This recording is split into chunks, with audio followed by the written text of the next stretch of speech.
Hello and welcome to Who Are You? This is normally a reasonably well done podcast where two former strangers, now friends, watch a episode of Battlestar Galactica, but Laura is swamped with a ton of homework right now, so we're sending good vibes her way. And instead of talking about Battlestar Galactica, since it's her first watch through, we didn't want to have her skip an episode like we did with Babylon 5. But like we did with Babylon 5, when I had COVID and couldn't record, we do have Ben filling in as co-host. Hey, so my goal here is whenever you guys do a side piece episode and we want to do something different and then possibly bring the ire of the showrunner and bring in me. This is the one that gets Ronald D. Moore's attention and he's not happy. Ira Stephen Bear will tell you to go fuck yourself on Blue Sky. I don't know. Bear McCreary will show up to your house and kick you in the grundle. I hope not. I'd love to meet Bear McCreary, though. He got robbed for not getting an Emmy for this episode. He should have just... The music Emmy should just be the Bear McCreary Award. He's been nominated once ever. It was for this episode. And do you know what he lost to, Ben? What year is this? This was 2014, I think. Maybe 2013, maybe 2015. But one of those three for sure. It's 2014 plus or minus one. That might be the year of that Emmy award too, not the year that it aired, because that's messy sometimes. I believe it was 2014. I'm gonna go with Desperate Housewives. An Emmy for music for Desperate Housewives? Is that your guess? You're closer than you might realize. It is a random season 3 episode of Netflix original House of Cards. Dang it. Okay, I was thinking House of Cards, and then I'm just like, no, what's something I know from that time period that did just like win a ton of Emmys? I remember the music in House of Cards being lo-fi beats to study to, but less enjoyable. Yeah. But maybe that's just colored by it being House of Cards in 2025. Anyways, fucking Bear McCreary deserved an Emmy for this. I'm going to talk about that a bunch. But before we do that, we should probably tell the people what the fuck we're talking about. And in order to sample that, Aaron, right now I need you to drop a bagpipe cover of the final countdown. No, we haven't told them we're watching Outlander yet. Nobody knows, Ben. They've read the intro. They've read the episode description. Okay, yeah. So Laura's out. We're watching Ron Moore's show after he did Battlestar. We're watching Outlander. We decided to watch season 1, episode 1. I had kind of thrown a couple of suggestions Laura's way, and she said that Outlander she wanted to hear our takes on, but also that she wanted to listen to this one, and so we have to make sure there's no spoilers. So for the next 30 seconds, Ben, we should talk about how is a Cylon. I never expected Battlestar Galactica to be one giant Cylon. The Battlestar itself. Yeah. Yeah. In the finale, when the front opens up and then just a giant red eye. Oh, man. Like, I almost died. Like, it was crazy. The final Cylon is the Battlestar Galactica. Yes. Oh, no. No, so yeah, we're doing Outlander season 1, episode 1. Do you know anything about this show, Ben? Have you watched it before? I have never watched it. Yeah. I am aware of it because I knew it was Ronald D. Moore's show. I know it's huge. Yeah, it's a big deal show. My mom's read the books. I know there was a different TV show, I believe in the 70s. And are the books that old? Wow. Yes. And I know that when I was in Scotland last year, every other tour option was go on an Outlander tour. That's funny because when I was in Scotland 3 years previous, I did not see a single one. Well, I was in the area where this is. Like, I went to Inverness. Yeah, see, I've not been as far north as Inverness. Yeah, so we were driving in the bus, and he's like, and out you can see the field where they had the big battle, famous in season 3 of Outlander. And I'm just like, or history, but I understand that's what, that's what the middle-aged moms are here for. Yeah. No, I think I made it as far north as Perth in Scotland, so not quite Inverness. I made it all the way up to the top, Orkney. It's great. Oh, I yeah. love the Highlands. Me too. So I know nothing of the story other than a white nerdy guy. I know a bit about the Jacobite rebellions and all that. Yeah. But I don't know where this story goes from the end of this first episode. Can I say, I was hoping to get to talk about sword fighting with you this episode.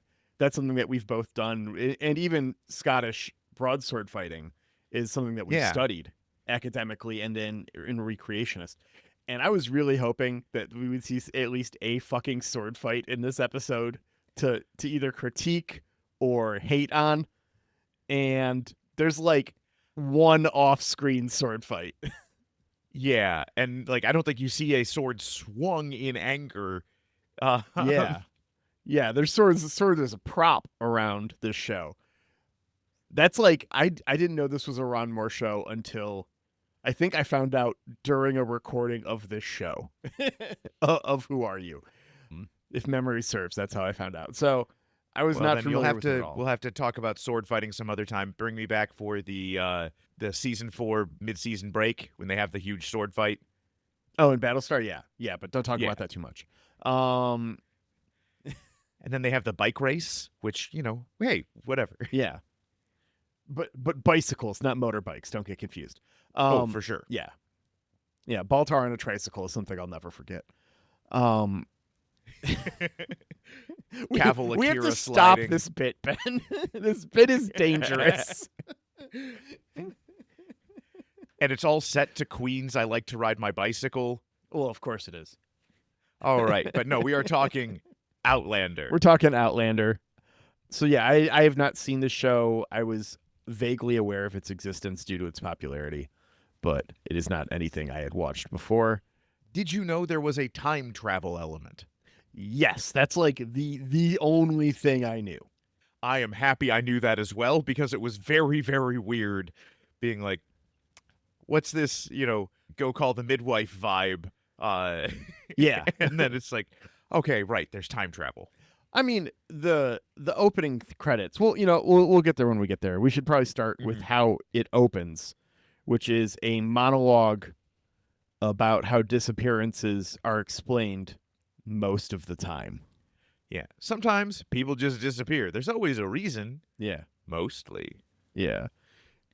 We're introduced to Claire, a World War II nurse who's really into tonal whiplash because she wants a vase, but it's also time to stop a soldier from bleeding out, but also it's the end of the war.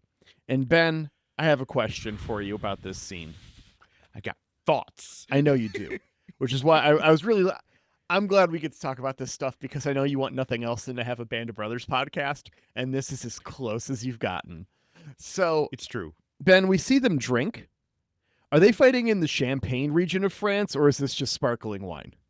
Well, if it's the end... Well, so, okay. She says it's the end of World War II, but it can't be because we're still in Europe, which means this is... Well, she says she doesn't say it's the end of the war. She says it's VE Day, very specifically. First she says the end of the war, then they say it's VE Day. So I was originally writing incredulous stuff about, like, what is she, in Okinawa or something? Where is she with the Anzacs? What's going on? And then they're like, it's VE Day, drink some champagne. And I'm like, okay, so it's the end of the war for her. That's fine. I can contextualize that. I don't know where they would be that there is fighting going up to peace being declared to a point where a guy's got his leg blown off. Yeah. So they would have to be like occupying Germany somewhere, which means, this is German wine. Ugh. German sparkling wine. Yeah. Which, hey, maybe it's something they took during, like, it got shipped back during the, from the occupation in France. It might still be good wine, but they'd have to be somewhere in Germany, possibly Denmark. I like a Riesling, but yeah, I like wine. My headcanon of they're in Denmark. Okay. So I appreciate Yeah. that rant. That was meant as a rhetorical question / joke. But thank you for that. I wrote a couple of sentences about like trying to figure out where the hell this scene takes place. I thought you might have. Because it did. I would not consider myself even an amateur historian, but I try to be aware of how things went down, generally speaking. And I was also like, well, they would have to be in Germany, right? Like, I guess they could be triaging in France from soldiers getting brought back. They might not be anywhere near combat, and this dude might have been on a train for like a couple of hours. Not with a severed femoral artery. Probably not. No, it'd probably be a But bad time. accidents do still happen. Like Yeah. something could have happened. He could have like, hey, a dummy, Stepped on a mine or I thought it was a something. dummy grenade and it wasn't. Oh shit! Just But, because the Germans give up doesn't mean the minefields know to turn off. There's a number of Exactly. things it could have been that would put them somewhere outside of Germany. But you are right. It felt kind of weird to me. Just like the theme feels a little weird to me. I mean, Bear McCreary earns his paycheck here for sure. But the shot is lots of like almost still life paintings that are moving Mhm. ever so slightly, but it's like shots throughout time. Yeah. We see, and it's more than just. It feels like it's more than just the Scottish that we end up at in the end of the episode, and the modern day. Like there's stuff that's kind of all 40s, over yep. in there too. It feels like. So Yeah, I'm wondering if we get some more time shenanigans in this show. If we get a we're still on the island moment, you know. I hope not. I doubt we'll ever know. The nice thing about this show and us doing this right here is that it's not done yet, so it's ineligible for Last Time On, our other podcast where we watch prestige television like this.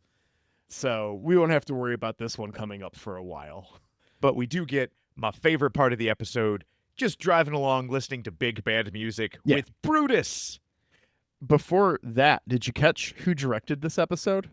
I saw the name, it didn't stick out to me. This is Rick Dahl, who mostly does TV and has done TV for the last 20 years, but had a brief stint directing movies in the late 90s and early 2000s, including one I believe we have watched at least twice, Rounders. I've never seen Rounders. Fucking what? No. I have watched it in your house when we were living together. I've No. never seen Rounders. Oh, man. Okay. Okay, well, our mutual friend Maybe movie Brad break? was obsessed with this movie for most of our college years. This feels like a movie Brad would be. Yeah. I know of Rounders. Okay. I could have sworn we've watched it at least once in college and then once when I was living with you. Okay. Well, watch Rounders. That one has Ben. passed me by. Okay. Well, we'll make a point of it next time we hang out. But yeah, we cut to holiday in Scotland here. We have Claire and Frank on what they're dubbing their second honeymoon after 5 years apart during the war. Yeah. They arrive in Inverness and they find blood on the doorways. Yeah. And I'm just like, oh, it's like the plagues. And then they immediately info dump about it being like the plagues. And I'm like, fair played, movie or TV show. Like, and this happened a couple of times where I'm just like, oh, I've noticed a thing. And then they immediately like explain it. And I'm just like, aw, I don't feel clever anymore. The kind of thing where if you were watching with someone else, it would be the opportunity for you to look to see if they recognize the thing. If they had not, you would pause and explain the thing, and then you'd unpause and the show would explain the thing for you. Which is why Glow refuses to watch shows with me. Yeah. I'm aware. Yeah, I did find that fun though, because I had that exact thought too. It's like, oh, it's like this, and then they go and explain it all. And this is also when it became fun watching this episode now, because they start talking about how it's Samhain, which is Halloween, and Which was a couple days ago for us. Yeah, as Halloween recording. stuff is going on. Yeah. Who doesn't love a good ghost story? Mm-hmm.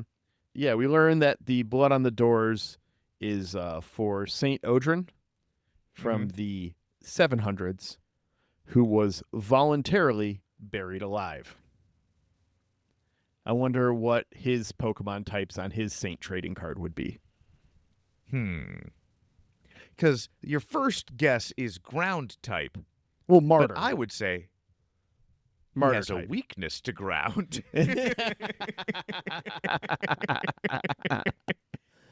Fair enough. We get a fun bit where Frank and Claire are jumping on the bed together. Yes. And we get a oh really look from our desk clerk. Mm-hmm. And then them jumping on the bed turns to fooling around, and we get just our more rhythmic squeaky, and then we get our desk clerk going like, oh yeah. Oh, yeah. I'm gonna have to clean those sheets. Yeah, this is real B&B stuff. Which, just for our younger listeners, before the time of commercial flight, they just called them B&Bs because you were unlikely to have flown there That's true. instead of an Airbnb, which is what you're probably used to. Also, they still had breakfast back then. Yes. So And it wasn't just somebody's house. right. I've never been I had to a a B&B, an Airbnb with continental breakfast, and that is a crime. We learn how severe the wartime separation was on these two, both individually and on their marriage, as they talk about what they missed in each other as they're jumping on the bed here. You know, and then they do start, they as aforementioned, they be fucking. Yeah. A lot more of that than I was expecting. But I do want to talk about something else about the scene you had not brought up, Ben, Okay. which is when they're jumping on the bed, they're still wearing their shoes. That made me I was so upset. livid. I know it's the tiniest thing, but it drove me mad. And then also when they start undressing each other, they don't start with their shoes. She's like taking his coat off and not his shoes. Like, no, Yeah. shoes first, please, dear God. Because as Jeff taught us in coupling, no self-respecting woman will ever do the squelchy with a man in socks. Yeah. Uh, It's just like, I don't know what you would do if you had to like pick an order for things that you would do before shoes. Fasten, then zip. You? Fasten zip. They head out of their B&B and check out the ruins of Loke, yes. and they're just wandering around, taking stuff and each other. This is very Yes. British. They're just like, oh, look at these ruins that... A few hundred years ago, my family was in charge of them, so I can just walk right in. Yeah. And it's like, imperialism runs deep in you guys, doesn't it? We also find out that Frank was in the MI6. seems like the SOE. Oh, yeah. Well, the precursor, yeah. So doing special operations, MI6, naval intelligence sort of stuff. Yeah. Like his character might have known Christopher Lee and Ian Fleming. For sure. That was kind of my assumption. And also, like, if that's his job and he gets to stay in London, it's not like they didn't need nurses in London. And also, if he was at the job where, like, he makes a reference to, like, oh, one time I accidentally doodled your hand on a note for the Prime Minister. Oh, I'm not going to say Winston or something because, you know, we're being all coy and proper. It's like, you could have just been like, and my wife lives with me. You are at that level. Like, they need nurses in London. They're famously being bombed right now. And then this scene ends with them flirting, and then she jumps up onto a desk, and he's like, "Oh, my! You seem to have left your underthings." And then he like full on goes down on her, and I was just like, "Oh shit! Like you're not cutting to black or anything." This is showtime, baby. That said, I am predicting this basement is where past future Claire is like, I've got my old-timey hospital. Oh, yeah. This is like her desk for sure. And I'm going to bet you 100 pounds sterling that Jamie goes down on her on that same desk. Oh, yeah. That has to happen. That has to happen. I won't take that bet. Okay. So they head back and they're hanging out with a local vicar, yes, who's got lots of documentation that they're digging through from the time period. Frank finds evidence of his direct ancestor, a Captain Blackjack Randall, harassing the Scots in the 1700s. While Frank and this clergyman go over records, Claire gets her tea leaves read by, was it Mrs. Robin? Wrote it right down here? Was it Mrs. Graham? Mrs. Graham. And it's all crazy.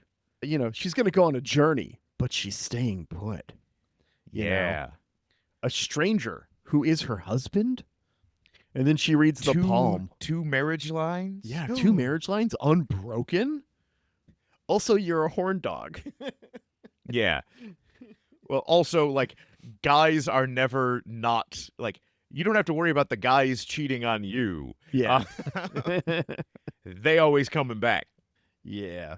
So Claire takes her leave to head back to the B&B, and we get there's this really well done scene where she was looking at the vases in the beginning, and we get back to that point again from the intro. She has a fun line I really liked, that tomorrow is less important than yesterday. Yeah. It's you're about to time that's travel. a fun thing to put in your time travel Yeah. show, Ronald D. Moore. That's you. You wrote yesterday's Enterprise, I think. Frank heads back at night and sees a ghost watching Claire Yeah. and tells her about it. And he kind of And then like the plays lights go into the out. tea leaves here, where it's just like, oh, well, everyone's attracted to you, you know, but also like kind of like acknowledges and then tries to move on that he would be okay if she had an affair during the war. Well, I also did appreciate, like, I don't know about you, this is a small town. Yeah. So, like, their hotel, like, they are on, like, the second of 4 floors. Yeah. If I walked back and I see random guy standing in the rain on the street, staring into my hotel room at my wife, I would walk up to the guy and be like, hey, buddy, you need something? Oh, yeah. No, that's completely called And then for. that guy disappears, and he goes back up to Claire, and she's just like, I think I saw a ghost. And I appreciated that. Yeah, that was fun. But I did appreciate how Frank was kind of cool about this. He's just like, hey, he's not like somebody who recognized you, because, like, I understand we saw each other 10 days and 5 years, and you're a person with needs. Mm-hmm. Please tell me he's not going to be, like, pulling out a sword and demanding a duel for your hand or something. Like, I still love you. It's cool. And she's just like, how dare you insinuate I'd cheat? And he's like, sorry, my bad. Yeah, it's I don't think there's a good way to do it, and I don't think he does it right, but also I also, like, appreciate just, like, hey, I didn't bring this up before, but a guy was staring in your room, yeah. and I just want to make sure he ain't coming back. But after this, we get some more fucking. Yeah. Getting that Showtime rating. This was Right. on Showtime? This was on Showtime. This is on Showtime. Okay. It's still airing. Unlike that lost first episode of Stargate, we actually see Butt in this one. They get up in the middle of the night without an alarm, but set an alarm. This was weird because he's like, oh, I meant to set an alarm, but I'm up, so we'll just go. And it's all like, okay, well, if you woke up before your alarm, then you didn't need that alarm to set. And also, I think it was they hadn't gone to bed yet. that's fair. And then they go up to the Standing Stones and pull their best Orla Brady. Mm. Because they're hiding in the bushes and sneaky peeping like Lydia from Into the Badlands. And the druids show up. Yeah. They have their ritual, and we just get like Bear McCreary and druidic dancing for like 5 minutes, and it's the best 5 Yeah. minutes of this episode. Although the one thing that did take me out of it was like, so I understand times were different. People used to have a lot more free time. Mm-hmm. But watching this dance, I was just like, and they've got their lanterns from the props department because they were all really nice. And it's like not even one person was like, I don't really know how to make a like glowing flower ornament. Maybe Arts- they use them every year. I don't know. Arts and crafts But they time, were then. just so nice. Yeah. It didn't have that. Like, I grew up rural. I have been to things where it's like, and every family makes their own version of the thing, and we bring it to the camp out. Yeah. There's always the one family that's like, you remembered you had to do this yesterday, didn't you? Yeah. So yeah, they watch their ceremony, and then they go up afterwards. And Claire sees a flower she can't like immediately identify and like thinks about it for a minute. They have to like kind of quickly hide and then leave. So she decides to go back when they split up for the day to go to that stone circle, find that flower. And when she goes there, she picks a flower.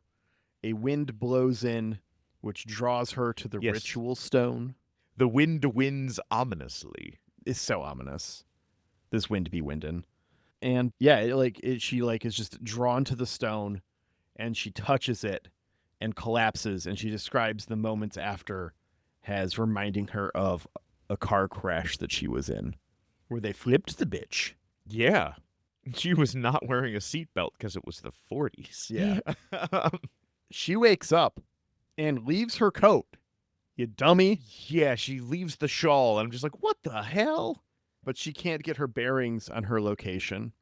She starts wandering through the woods, and she can't find the roads. She hears a gunshot.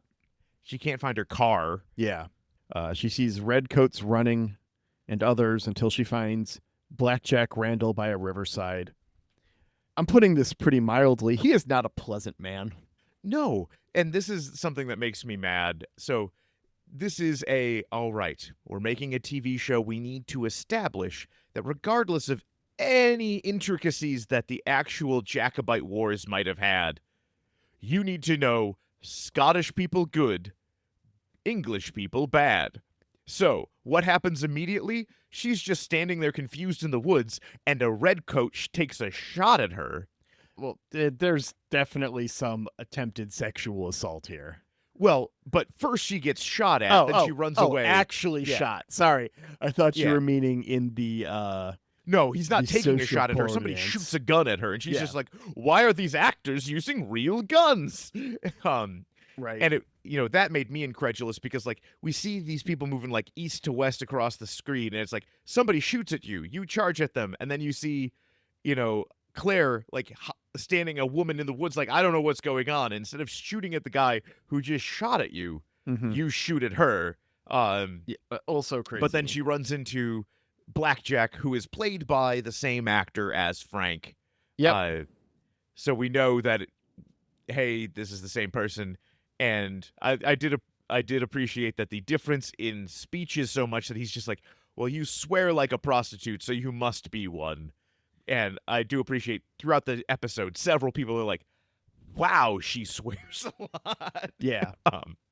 But then he does immediately try to assault her. Yes. And we're like, oh, okay, so we now can go the rest of the show, no sympathy for anybody wearing a red coat. Well, all Ben, right. Ben, you bring this up like they make it so simple, but we both know that it can't be that the Scotsmen are good and the English are bad because there is no true Scotsman.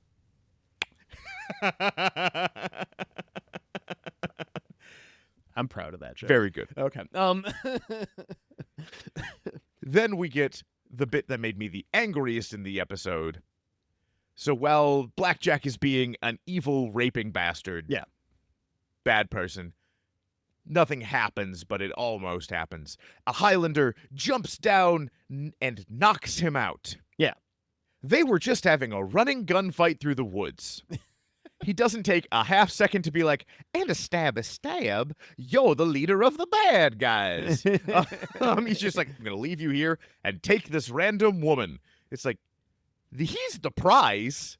Yeah. She's nobody.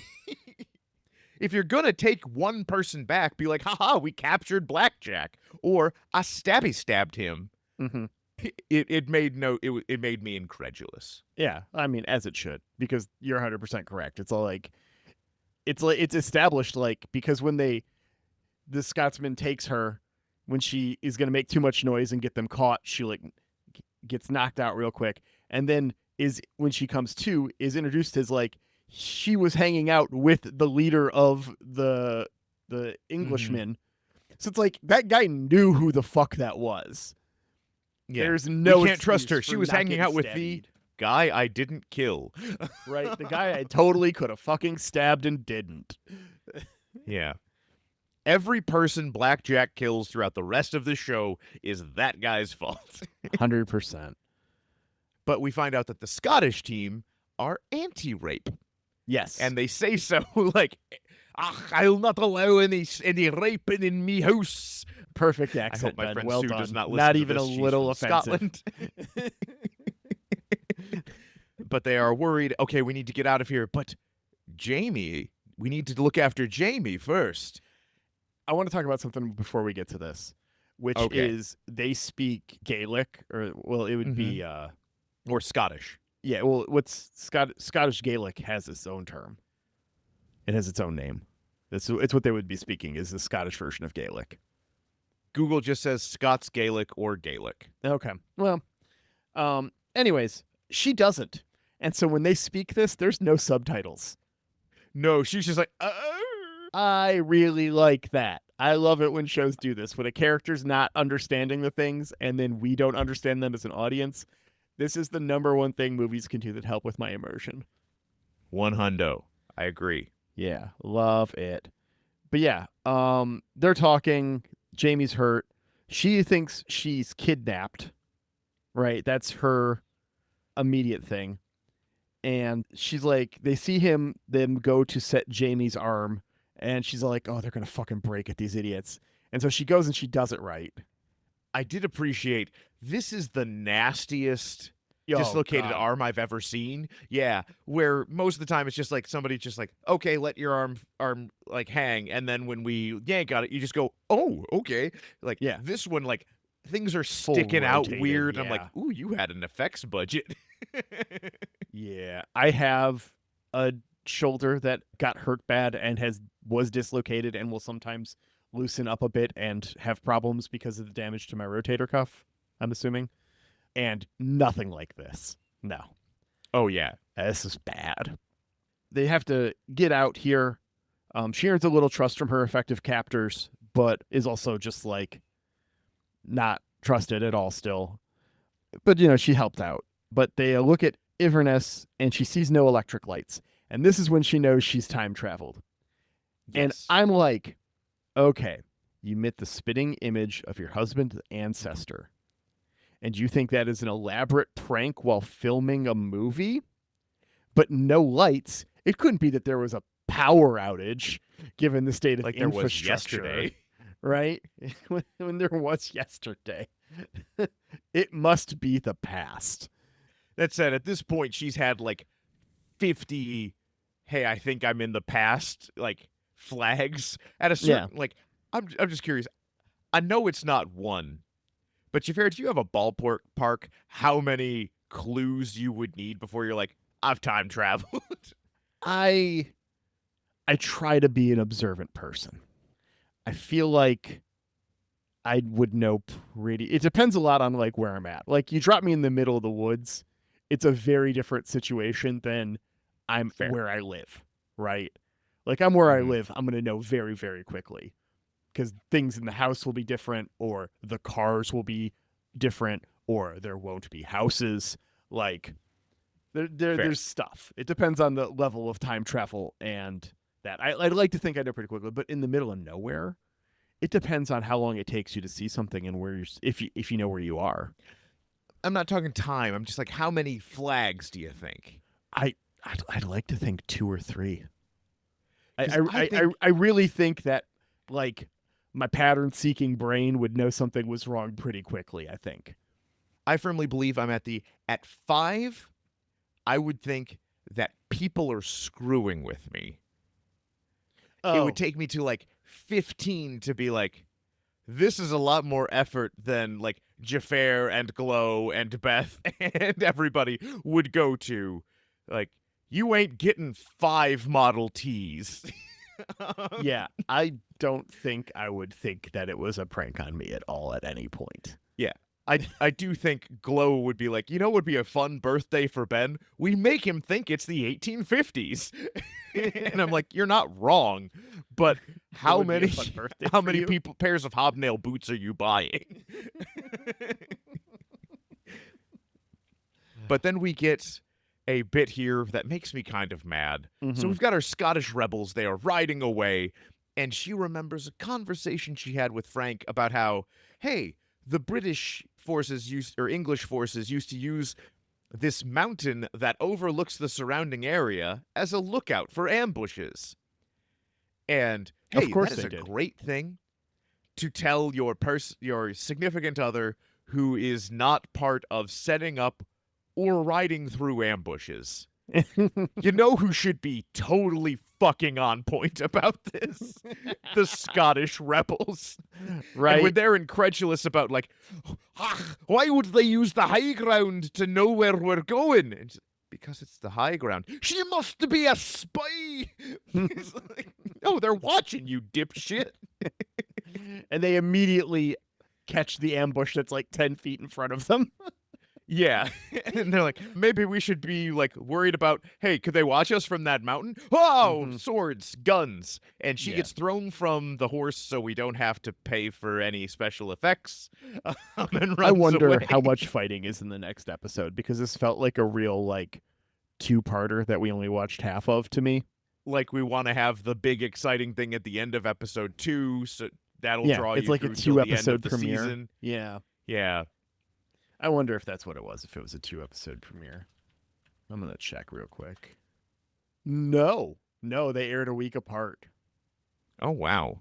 and it was 2014.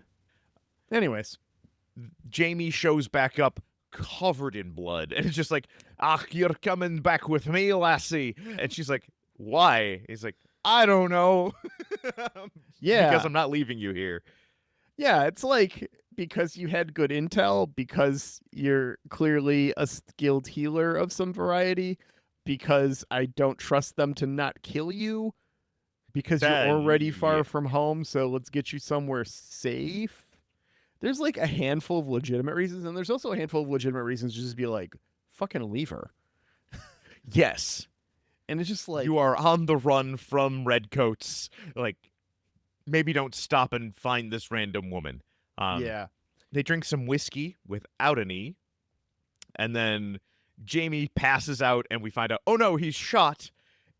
And even though Claire has been like, and I knew I had been in the past, she starts being like, give me some iodine. We've got germs. And everybody's like, what the fuck is she on about? What's a germ? Yeah, it's bad. And then when she finally asks for alcohol, they're like, oh yeah, we know that one. We got the shit out of that. And she's like, give me a clean cloth. And they're like, no. And she rips up her skirt. Yeah, it's like, we don't have any clean cloth here. Sorry. I've got the one pair of pants, and I've been in it for the last 4 days. If not more. So we had mentioned earlier, they're more preoccupied with her cursing than her actions here, but she does save him. Legitimately save his life, probably this time. Probably, yeah. But he's got one of those magical through and through shoulder wounds where it's like, oh, once we hit the end of the episode, we'll never have to reference this again. It did a little damage. Yeah. Gunshots managed to go through famously the shoulder, do very little damage, so it's totally not break believable. any collarbone or anything. Just this tiny little hole that also didn't immediately make you start bleeding out. Yeah. Yeah. I had a friend who broke his collarbone in college who is just like, and that ruined the next 8 months of his life. I like my collarbone in one piece. I would like to keep Yeah. it that way. They continue to ride, and they make it to Castle Lock here, and that's the end of our episode. And she knows her journey is just begun. Yeah. This was a TV show. I can see why it's popular. I can see the threads of things that would make it popular across multiple audiences. It seems to have a little bit of stuff for a lot of different people. Yeah. And it was well done. The writing was really good. I don't know that I'll ever watch another episode. I have heard that it gets significantly more rapey. Oh, no. But I don't know when, or like, I don't have a lot of details. So That's fine. I don't need them. Yeah. It's a thing that we'll see. It was interesting. I don't think it grabbed me enough for me to go, I need to continue watching this show right now.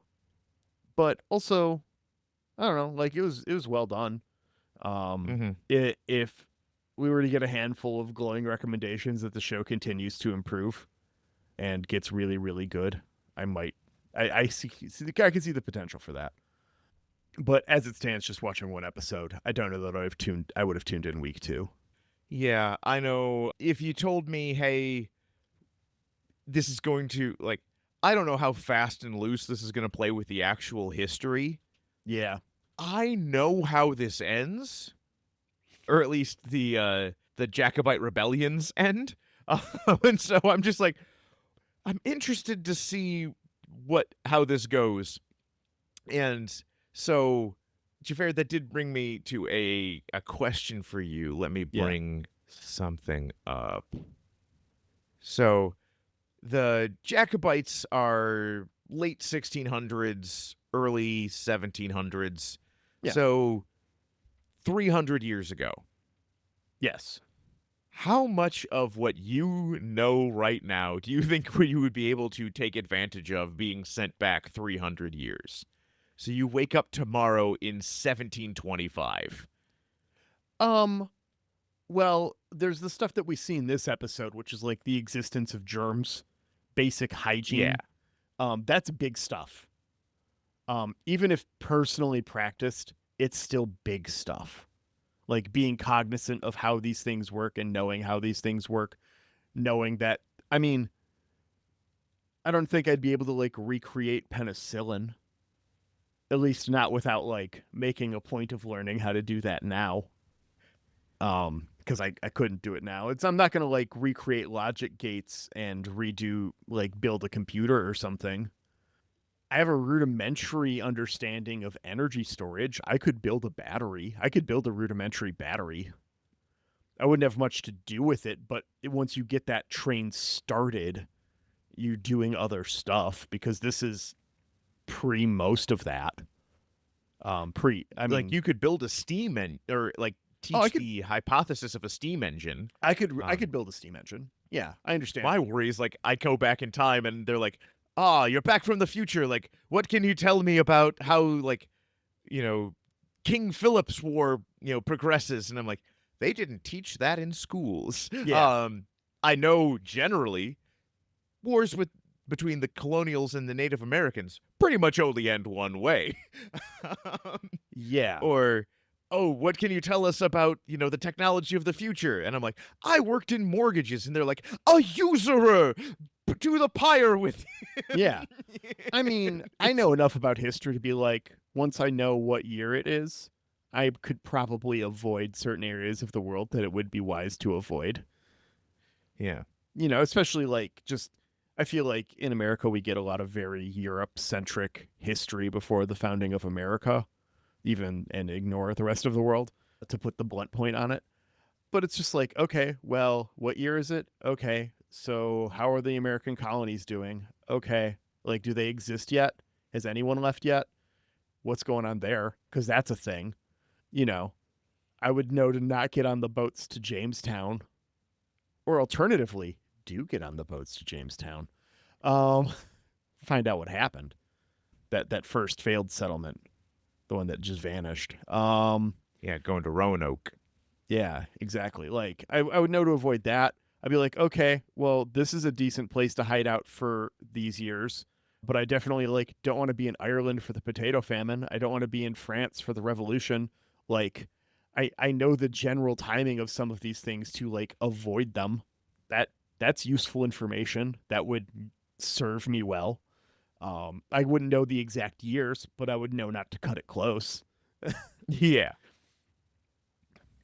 It's like, it's 1813. Let me avoid Waterloo. Like, stuff like that. Like, I would be able to make do with some stuff that would be definitely more advantageous than anyone currently living, but also not like I know to buy Bitcoin for 7 cents in 2011, 2007 or something. Right. It's like I'm not going to be like instantly wealthy. Depending on the years, I've though, just- there might be like things you could do. Like if you know to, depending on where you're at, if you know to invest in like the American railroads and buddy up with the Vanderbilts or something beforehand. Like there might be things that I could manage, but depends a lot on the time frame. Because if you send me, and also the location, because I'll Right. be real, if you send me to Asia or Africa, my knowledge of histories of those continents is rudimentary at best, if not completely lacking. So The thing I've always thought is like, if I managed to like end up in the court of a king and everybody was like, hey, this guy, we all understand he time traveled here. No one questions it. And then everyone's like, okay, great. And it's like, okay, can you tell us how we'll fare in this battle against these other people? And I'm like, it's 938, man. You guys didn't write anything down. All right, well, can you tell me how I die? No. Can you at least bring me wonders from the future? Not particularly. get me metal string and potatoes. Yeah. I'll make a shitty clock. Yeah. Bring me It's like, baking soda and vinegar. I can tell you guys I'll make washing this your hands is volcano. a real good idea. And they'll be like, a witch. You bathe how often? With my nose? No thanks. I did appreciate that Claire in this episode was just like, hey, this Scottish Highlander who captured me smells like shit. It's true. They all would. All right. Well, that has been an episode of Highlander. Outlander. I'm sure. This has been an episode of Outlander. If only it God, were we an should have done episode of Highlander. Had we done an episode of Highlander and told Laura it was Outlander?